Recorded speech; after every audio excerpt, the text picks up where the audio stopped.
Monsieur Héryard Ruti, CEPADUS a édité votre ouvrage Analyse variationnelle et optimisation.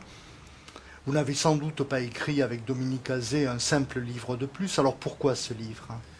D'abord, j'aime bien les livres. Ensuite, il me semble que la publication était pertinente. La cible était bien précisée, la cible des étudiants. Et le matériau, la matière de ce livre a été testée sur plusieurs promotions d'étudiants. Vous avez fait un livre essentiellement d'exercices, pour quelles raisons?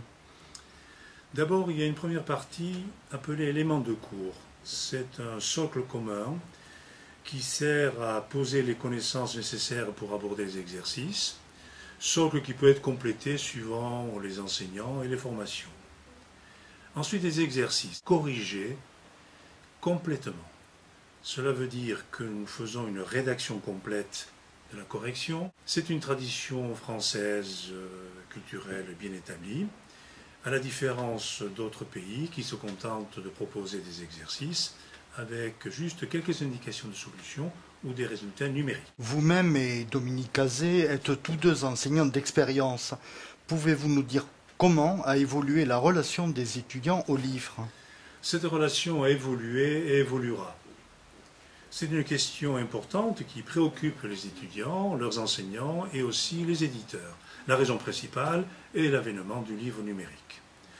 Cela dit, pour un étudiant, la relation avec le livre papier peut devenir une relation affective, car l'étudiant, en travaillant dessus, en y séchant, en annotant le livre, s'approprie l'objet. C'est pourquoi cet objet papier peut devenir un livre compagnon qu'il souhaite regarder. Qui achète des livres universitaires? Disons essentiellement les bibliothèques des universités et des écoles d'ingénieurs. Je dois dire que les étudiants n'en achètent pas beaucoup.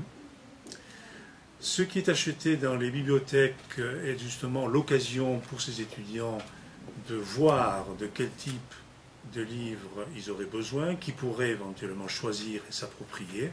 Selon vous, le support papier aura-t-il sa place dans les années qui viennent face au numérique? C'est une question importante. Je pense que le livre numérique se développera d'une manière indéniable. Mais je ne pense pas qu'il cannibalise le livre papier. Les deux continueront à vivre, à cohabiter, du moins pendant un certain temps. Il est clair que pour certains besoins, notamment des références livres qu'on aimerait avoir sur son ordinateur, on préfère avoir des livres sous format numérique. Mais le livre papier restera ce compagnon. Et enfin, question d'éditeur, avez-vous un projet d'ouvrage? Et si oui, dans quelle direction aimeriez-vous aller? Quand on aime le livre, comme c'est mon cas, on a toujours des projets.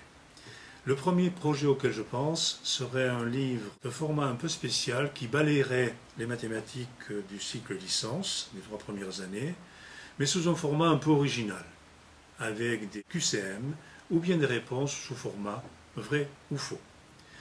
Un deuxième projet qui me tient à cœur également serait celui d'un livre de popularisation mathématique.